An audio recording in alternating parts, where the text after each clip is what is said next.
integrals leading to natural logarithmic functions. At the end of this lesson, you must be able to identify functions whose integrals result to natural logarithmic functions, and to illustrate solutions on problems leading to natural logarithmic functions. Integrals leading to the natural logarithmic functions.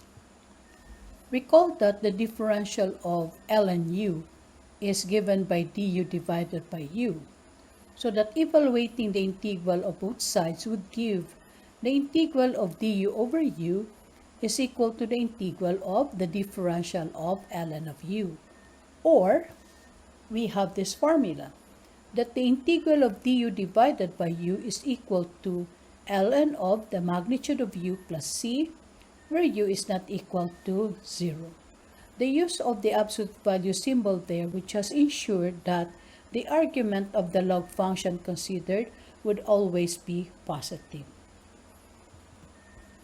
Now, the above formula says that the integral of any quotient whose denominator is a differential of the denominator is the natural logarithm of the denominator. Now, please take note that what is considered in this particular formula is the exception to the use of the Jewel power formula. This is the case where n is equal to 1, so that the integral of du divided by u would just be equal the natural log of u plus c. Working on some examples, we have to evaluate the integral of x plus 3 divided by x squared plus 6x minus 1 dx. Please take note that if we will assign as our u function the denominator x squared plus 6x minus 1, the required differential is the product of 2x plus 6 times dx. This is the differential of x squared plus 6x minus 1. And so from there, we can now express du as product of 2 with x plus 3 dx, and that x plus 3 times dx will just equal du divided by 2. So that on this basis, the integral of x plus 3 divided by x squared plus 6x minus 1 dx can now be written equal to 1/2 of du divided by u. So the integral now would just be in terms of 1/2 times the natural log of u plus c, following the rule that was given in the previous slide. And as we have mentioned, every time we make use of a substitution, we should put this back. No? We should put back the integral in terms of the original variable. So 1/2 of ln u plus c now is given in terms of 1/2 ln of u, which is x squared plus 6x minus 1 plus c. Our second example is to evaluate the integral of x cubed plus 3 divided by x plus 1 dx. Now, please take note that in this fraction that we have, ratio of x cubed plus 3 divided by x plus 1, the degree of the numerator is greater than the denominator. If we are working with a fraction, the proper form of the fraction should be one where the degree of the numerator is less than the degree of the denominator, as what is illustrated here. The numerator here is degree 1, the denominator is degree 2. Whereas in this given example, the numerator is third degree, the denominator is first degree. So what do we do when we encounter an integral where the fraction will have in its numerator a polynomial of degree greater than the degree of the denominator? The first step that you will have to do is to divide the numerator by the denominator. So you divide x cubed plus 3 by x plus 1. And when you do that, you end up with the quotient x squared minus x plus 1 with a remainder of 2. So that this ratio of x cubed plus 3 to x plus 1 can now be written as x squared minus x plus 1 plus 2 over x plus 1. And therefore, the integral would just be as given. So in evaluating this integral, the integral of x squared dx minus the integral of x dx plus the integral of dx plus 2 the integral of dx divided by x plus 1 would equal the integral of x cubed plus 3 divided by x plus 1 dx. And in the process of evaluating the integrals, we will have for the first term just an x cubed over 3. The second term would equal negative x squared over 2. The third term is just an x plus 2 times the integral of dx divided by x plus 1, which is given by ln of the magnitude of x plus 1 plus c. In number 3, we will evaluate the integral of dx divided by the product of x with 1 plus 2 ln of x. To evaluate such integral, we will be transforming it to the form the integral of dx divided by x all over 1 plus 2 ln of x.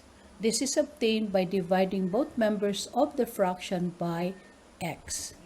So when you have this form of the integral, you can easily fit this to the form 1/2 the integral of du over u on the basis of picking the sum 1 plus 2 ln of x as your u function. And du will just be the differential of 1 plus 2 ln of x, and that will equal 2 dx divided by x. And then from this form, dx divided by x will just equal du over 2. Hence, when you do the substitution, the numerator dx over x will just be du over 2, and then the denominator is a u. This is the one that would give us 1/2 integral of du over u. Now, in evaluating the integral, we just evaluate the integral of du over u, which will give us ln of u. Hence, the integral of 1/2 du over u is just equal to 1/2 ln of u plus c. But our u is what? Putting back what our u function is in terms of x, then we have the integral equal to 1/2 ln of 1 plus 2 ln of x plus c. For number 4, we have to evaluate the integral of x plus 8 dx divided by the square of x plus 3. Okay, this time I will be showing you a technique on how to transform this particular integral so that we will be able to evaluate the said integral. Okay, so what we do is, from this given form, we would be transforming the numerator, x plus 8, expressing this as sum of x plus 3 plus 5. Okay, this sum is also equal to x plus 8. Now, why do we express the numerator that way? Because we would like to be able to rewrite this given integral into forms that we can easily evaluate. So, if we have written this integral in that given form, then what you can do is to express this given integral as a sum of two others.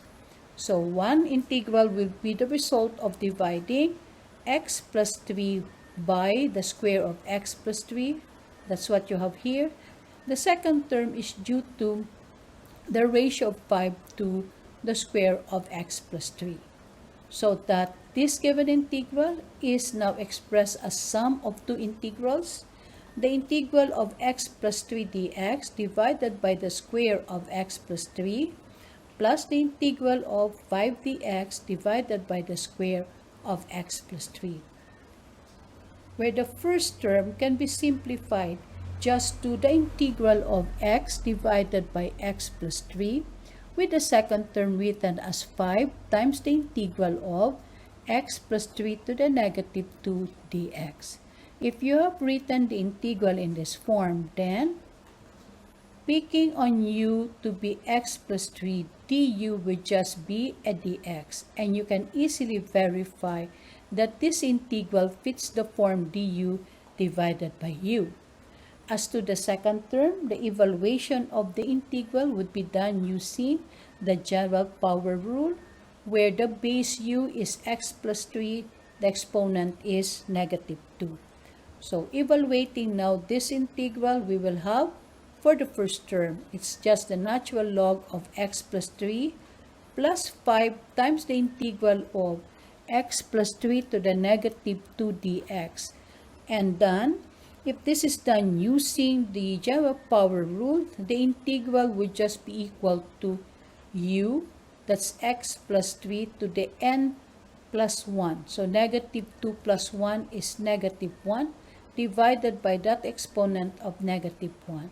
And then we have the arbitrary constant. Now, this integral now is simply equal to ln of x plus 3 minus 5 divided by x plus 3 plus c. A recap of what was undertaken in this lesson. First is that the exception to the use of the general power formula for integration, that is the case of n equal to negative 1, is fitted to the form du divided by u, of which the integral is evaluated by the use of this formula. We have the integral of du divided by u is equal to the natural log of the magnitude of u plus c, provided u is not equal to 0. And that if we are working with an integral involving a ratio of two polynomials, f of x divided by g of x, we should verify that the degree of f of x is less than the degree of g of x before we try to evaluate the said integral.